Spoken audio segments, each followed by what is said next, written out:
Praise the Lord, praise the Lord. एक बार फिर से रैप्चर रेडी चैनल में आप सबका स्वागत है।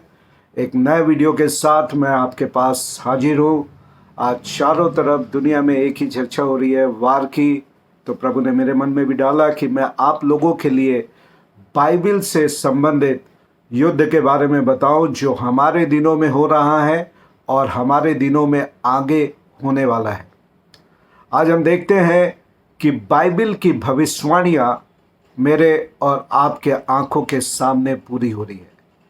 जब चेले प्रभु यीशु मसीह के पास आकर पूछने लगे कि हमें बता कि तेरे आने और जगत के अंत का क्या चिन्ह होगा, तो प्रभु यीशु मसीह ने मत्ती रचित सुसमाचार उसके 24वें अध्याय की 6वीं आयत में कहा कि तुम लड़ाइयों और लड़ाइयों की चर्चा सुनोगे और देखो, घबरा नहीं जाना। इसका मतलब प्रभु ने जो कहा कि तुम लड़ाई और लड़ाइयों की चर्चा सुनोगे, आज अगर आप टेलीविज़न चैनल को खोलेंगे, यूट्यूब खोलेंगे, न्यूज़पेपर खोलेंगे, जितने भी जानकारी के स्रोत हैं, अगर आप उसको खोलें, चारों तरफ युद्ध युद्ध और लड़ाइयों की चर्चा सुनाई दे रही है। अगर बाइबल के पास हम आए तो बाइबल के युद्ध की जब भी बात होती है, लोगों के मन में एक युद्ध का नाम सबसे पहले आता है, हर्मागिदोन। जब ये युद्ध आरंभ हुआ है, अनेक लोग मुझसे भी ये प्रश्न पूछते हैं, भैया क्या ये हर्मागिदोन का युद्ध तो नहीं जो बाइबल में लिखा गया है? क्योंकि हर्मागिदोन के युद्ध को अंग्रेजी में से आर्मागिदोन कहते हैं।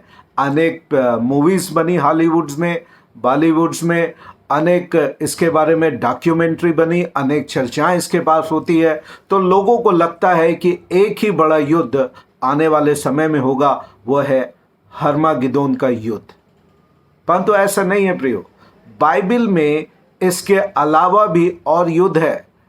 फिर दूसरा नंबर जो सबसे ज़्यादा चर्चित युद्ध होता है वो है गोग और मैगोग। लोगों को लगता है कि अभी भी लोग ज़्यादातर बात कर रहे हैं कि कहीं ये यहेजकेल 38, 38, 39 गोग और मैगोग का युद्ध तो नहीं हो गया। नहीं प्रियो, अभी ये आरंभ होना बाकी है। आज मैं आपके सामने बाइबल में पाए जाने वाले 9 ऐसे युद्ध के बारे में आपसे बात करूंगा, जो आज करंट में कुछ युद्ध चल रहे हैं और कुछ भविष्य में होने वाले हैं, ताकि आप भ्रमित ना हो और समझ जाए कि अभी बाइबल के अनुसार क्या चल रहा है। तो चलिए हम लोग देखते हैं, बाइबल में 9 युद्ध के बारे में वर्णन किया गया है और ये 9 युद्ध हमारे ही दिनों में और आगे भविष्य में होने वाले हैं। तो सबसे पहला युद्ध जिसके बारे में बाइबल बात करती है, उसे हम कहते हैं the war of annihilation. The war of annihilation, इसका मतलब होता है इज़राइल को दुनिया के नक्शे से मिटा देने का युद्ध, जिसको साम 83 या भजन 83 के युद्ध के बारे में भी कहा जाता है। अगर आप साम 83 को पढ़ें तो उसमें वहाँ पे इज़राइल से जो सराउंडिंग नेशंस है, जो उससे जुड़े हुए बॉर्डर को शेयर करने वाले जितने भी नेशंस हैं, वे सारे के सारे एक मन और एक युक्ति बना कर कह रहे हैं, आओ हम इज़राइल को धरती के नक्शे से मिटा दें। और ये जो युद्ध इस समय करंट में हमास के तरफ से इज़राइल के साथ आरंभ हुआ, आप देख रहे होंगे कि हमास के साथ ये आरंभ हुआ, जो कि फलस्तीन या गाजा का देश है। साथ में उसके बाद लेबनान आया, जहाँ से हिजबुल्ला लड़ाई कर रहा है। सीरिया की तरफ जाए तो वहाँ से आईसिस या सीरिया है। उसके आगे अगर आप देखें तो यमन है, जॉर्डन है। ये सारे इस युद्ध में धीरे धीरे कनेक्ट हो रहे हैं। और भजन संहिता 83 में या 83 में जिन देशों के नाम अगर आपको पढ़ेंगे जो दिए हुए हैं, अगर आप उसको देखें तो आप पाएंगे मॉडर्न नेम्स को जानकर कि ये साम 83 के सारे देशों के नाम उसमें लिस्टेड हैं। तो आज ये युद्ध आरंभ हो गया है। इस वीडियो में मैं बहुत छोटा बात करूंगा, केवल नाम आपको बतलाऊंगा। आगे डिटेल्स में कुछ युद्ध के बारे में हम लोग बात करेंगे। जो करंट युद्ध चल रहा है वो साम 83 का एक और फुलफिलमेंट है। ये पीछे भी पूरा हुआ जब अरब देशों के लोगों ने एक साथ मिलकर इजराइल के ऊपर आक्रमण किया, पर अब हम इसके कंप्लीशन या पूर्ण रूप से इस भविष्यवाणी के जो आसाप के दर्शी के द्वारा दिया गया पूरा होने के समय में हम आ चुके हैं।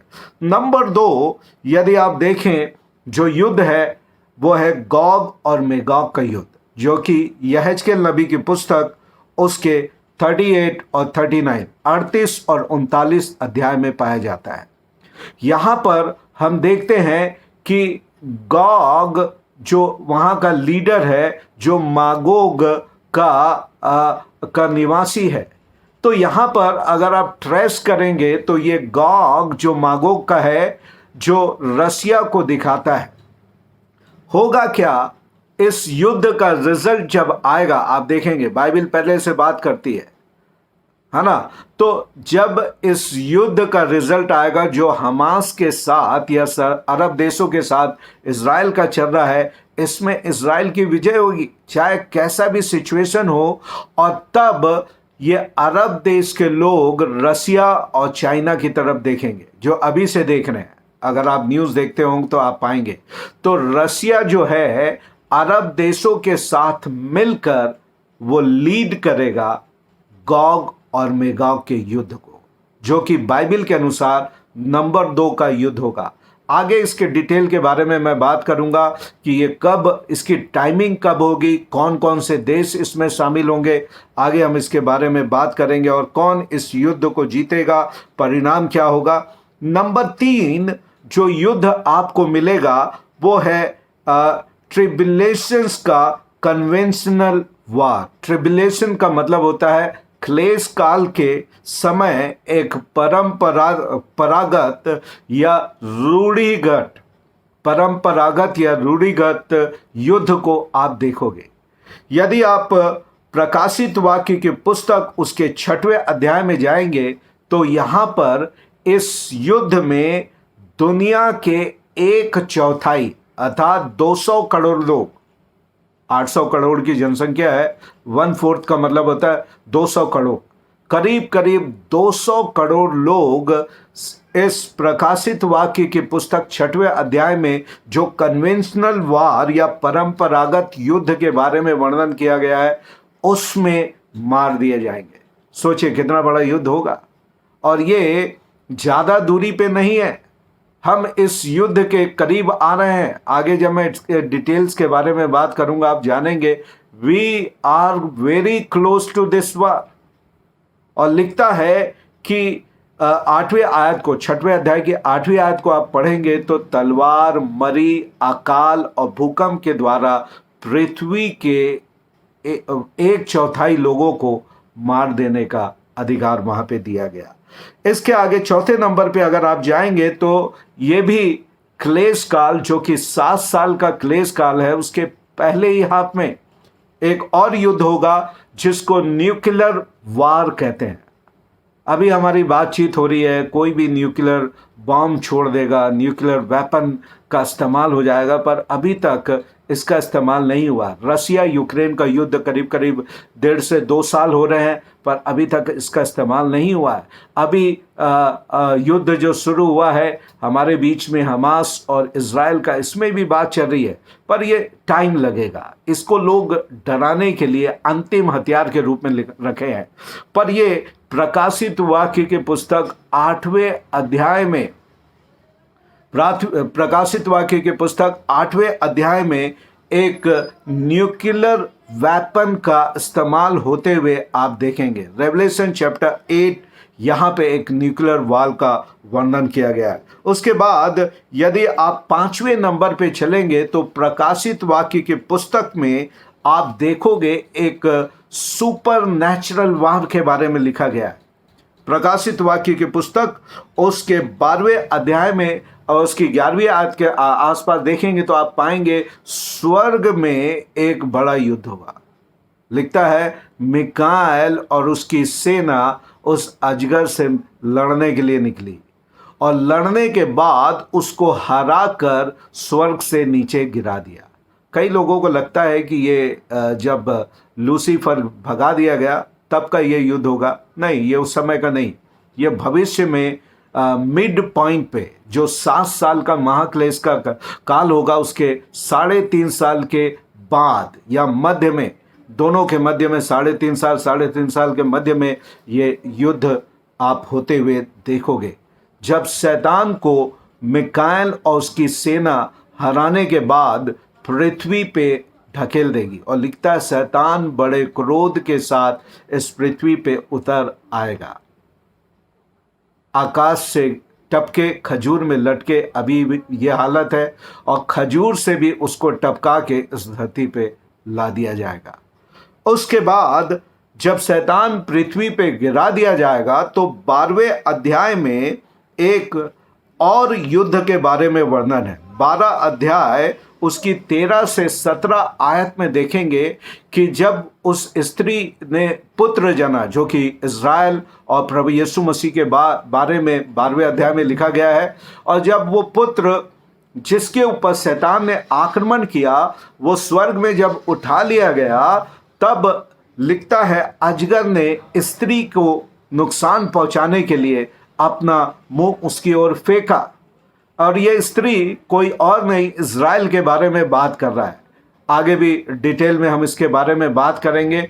और जब ये युद्ध मिड पॉइंट में ट्रिबुलेशन के होगा तो लिखता है अनेक यहूदियों के ऊपर अजगर अपने आक्रमण को करेगा। एक बार फिर से हम देखते हैं कि यहूदियों के ऊपर आरंभ से आक्रमण हो रहा है।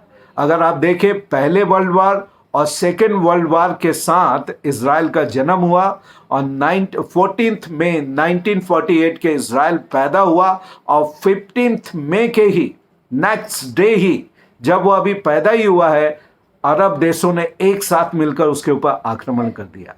तो यहाँ पर फिर से अजगर इज़राइल के ऊपर आक्रमण करेगा कि धरती से उसको खत्म कर दे, पर सुपर नेचुरली परमेश्वर इनको एक पहाड़ों पे ले जाकर उनकी रक्षा करेगा। उसके बाद 7वें नंबर पे जब आप आओगे तो एंटी क्राइस्ट जब इजरायलियों को वाइप आउट नहीं कर पाएगा, तब कुछ जो अरब देश हैं, मिडिल ईस्ट के देश हैं, इसके पावर के ऊपर क्वेश्चन उठाएंगे।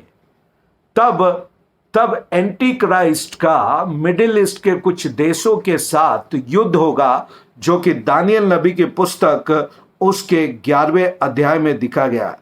11वें अध्याय के 40 से 45, दानियल नबी की पुस्तक उसका 11 अध्याय चैप्टर 11 वर्स 40 to 45 में इसका वर्णन है। और तब एंटी क्राइस्ट इस मिडिल ईस्ट के देशों से युद्ध करेगा, और 43 वर्ष में लिखा है 3 देशों को वो उखाड़ फेंकेगा, अर्थात अपने कब्जे में ले लेगा। और ये 3 देशों के नाम वहाँ पे लिखे हैं 43 में। मिस्र है, लूबी नाम दिया है जो कि लीबिया है, और उसके बाद कूस जो है वो इथियोपिया को दिखाता है। तो ये तीनों जो मिडिल ईस्ट के देश हैं, मुस्लिम देश हैं, इनको एंटी क्राइस्ट अपने कब्जे पे ले लेगा। इस प्रकार से ये 7वां युद्ध होगा। इसके बाद जाकर हामागिदोन का युद्ध आएगा। और एक तरीके से देखें, इसकी इतनी कहानियां बनती है, मूवी बनती है, पर इसका अंत अगर आप देखोगे, प्रकाशित वाक्य की पुस्तक 19 अध्याय में लिखता है, मेनली लिखा है, इसके बारे में पुराने नियम में भी बात की गई है। हर्मागिदोन का युद्ध योवेल नबी की पुस्तक उसके 3रे अध्याय में, जकरिया नबी की पुस्तक चैप्टर 14 में इसके बारे में वर्णन दिया गया है। और एक यिज्रेल वैली करके एक जगह है, यिज्रेल वैली करके एक जगह है, और वहाँ पर एंटी क्राइस्ट सारे देशों को इकट्ठा करके इज़राइल के ऊपर आक्रमण करने के लिए इकट्ठा करेगा। और 19वें अध्याय प्रकाशित वाक्य में हम देखते हैं कि प्रभु यीशु मसीह सफ़ेद घोड़े के ऊपर सवार होकर आएंगे। हम उनके साथ कलीसिया सफ़ेद घोड़े के ऊपर सवार तलवार लिए हुए इस युद्ध में आएंगे और इस युद्ध के लिए उसको लड़ना नहीं पड़ेगा। लिखता है वो अपने मुख की तलवार से अर्थात he will speak the word, वो शब्द कहेगा और सारी की सारी सेना वो उसके मुख की तलवार या वचन से नाश हो जाएगी। और एंटी क्राइस्ट जो कि झूठा मसीह है और झूठा भविष्यवक्ता है, उसे उठाकर प्रभु यीशु मसीह जिंदा नरक की आग में डाल देंगे। और ये पहले 2 बंदे होंगे जो नरक की आग में जाने वाले होंगे। अभी ये खाली है, अभी मरने के बाद लोग नरक नहीं जाते, पर एक पीड़ा का स्थान है, वहाँ पे जाते हैं दुष्ट लोग या पापी लोग। और जो मसीह लोग हैं वो परमेश्वर की वेदी के नीचे जो कि पैराडाइज अभी वहाँ पे है, वो वहाँ पे जाकर विश्राम करते हैं। इस तरीके से ये हामागिदोन का युद्ध होगा। और फाइनली नवा युद्ध जो कि 9 नंबर का है, प्रकाशित वाक्य की पुस्तक उसके 20वें अध्याय में गॉग और मेगॉग का पार्ट 2 होगा। ये पार्ट 2 होगा। इज़ीकिएल 38 में जो गॉग और मेगॉग है और प्रकाशित वाक्य 20 में जो गॉग और मेगॉग है, ये दोनों अलग अलग युद्ध है। ये दोनों एक ही युद्ध नहीं है। अगर आप इसको स्टडी करेंगे तो बहुत से डिफरेंसेस आपको दिखाई देंगे। 1000 साल के मसीह यीशु के इस धरती पर राज्य के बाद शैतान जब छोड़ा जाएगा तो धरती के लोगों को वो बहकाएगा और तब जाकर ये युद्ध प्रभु यीशु मसीह के साथ वहाँ पर होगा। और तब हमेशा हमेशा के लिए इस युद्ध के बाद शैतान हार कर नरक में उसके लोगों के साथ वहाँ पे डाल दिया जाएगा। तो ये आने वाले 9 युद्ध है जो भविष्य में होने वाले हैं। हम पहले युद्ध में साम 83 के युद्ध में आ चुके हैं। इसके बाद नंबर 2 जो युद्ध है वो है गॉग और मेगॉग का युद्ध। पर एक बात मैं आपको बता दूं, इस दोनों युद्ध के बीच में रैप्चर है, कलीसिया उठा ली जाएगी। साम 83 का वार स्टार्ट हो गया है और गॉग और मेगॉग का युद्ध इसके बाद होने वाला है। काफ़ी साल का इंतजार नहीं करना पड़ेगा। अब घटनाएं बड़ी तेजी से घटती है और इसलिए इन दोनों के बीच में जब रैप्चर है तो आप समझ लें मैं और आप रैप्चर के कितने करीब आ चुके हैं। मैं आपको ये बतलाना चाहता हूँ प्रियो कि प्रभु यीशु मसीह का आगमन अति निकट आ चुका है। बात यह नहीं है कि कौन से तारीख और कौन से महीने और कौन से साल में आएगा। प्रश्न ये है, are you ready for the rapture? क्या आपने मन फिराया, अपने पापों से पश्चाताप किया, पिता पुत्र पवित्र आत्मा के नाम से बपतिस्मा लिया? यदि नहीं तो आज ही निर्णय ले, अभी पश्चाताप करें। जब आप इसको सुन रहे हैं, मन फिराएं, पिता पुत्र पवित्र आत्मा के नाम से डुबकी का बपतिस्मा लेने के लिए अपने आप को तैयार करें, ताकि जब प्रभु यीशु मसीह आए अपनी कलीसिया को लेने के लिए तो आप छूटे नहीं, पर उसके साथ बादलों पे उठा लिए जाएं, ताकि इस आने वाले भयंकर युद्ध और क्लेश से होकर आपको ना गुजरना पड़े। प्रभु इस वचन के द्वारा आपको आशीष दे। मैं चाहूँगा कि यदि आपने चैनल को सब्सक्राइब नहीं किया तो इसको सब्सक्राइब करें कि आने वाले दिनों में हम और गहरी और भेद भरी बातों को इसमें सिखाने वाले हैं। और ज़रूर अपने फ्रेंड्स, अपने फैमिली, अपने चर्च को शेयर करें कि वे भी आने वाले इस 9 युद्ध के बारे में जान सके जिसको अभी आपने सुना और सीखा। प्रभु आपको आशीष दे।